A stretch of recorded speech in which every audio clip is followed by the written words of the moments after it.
pasdite e fillova në Mitrovic, atje po fiton Faton Peci. Prej Mitrovicës vazhduam në Vushtre, atje po fiton Sulejman Mehulli. Prej Vushtres vazhduam në Obiliq në Kastriot, atje po fiton Halil Thoqi. E tash erdhëm këtu të kju në Fushë Kosovë, apo fiton Valon Prebreza?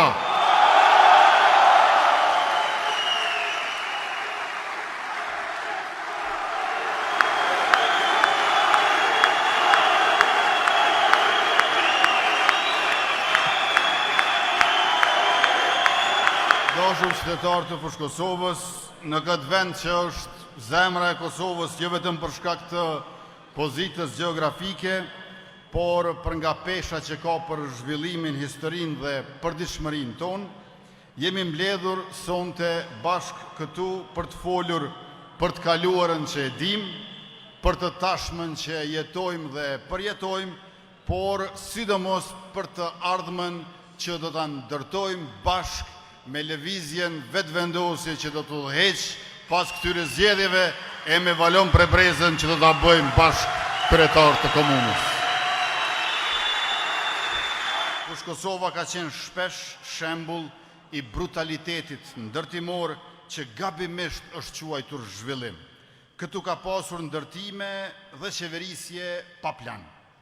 Rezultati është një Fushë Kosovë me infrastrukturë dobët, me mungesë të hapësirave publike, me shkollat të mbushura dhe me zhvillim të pabarabartë midis qytetit dhe fshatrave. Qytetin në dëm të ambientit, pra në dëm të shëndetit të qytetarit.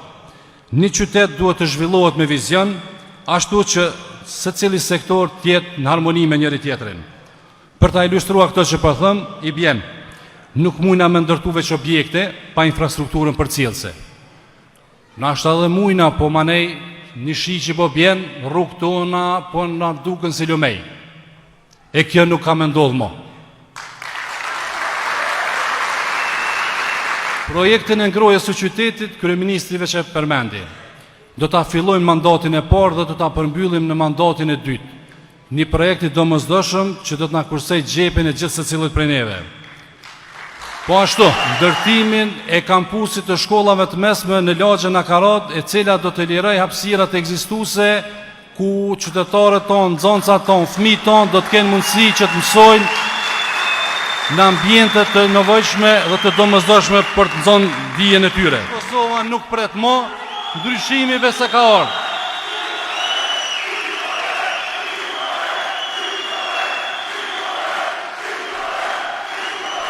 Shihemi në fitoren e madhe, shihemi të diellën mbrëmje, ku do ta festojmë së bashku fitoren. Miru pafshim. Ju faleminderit shumë.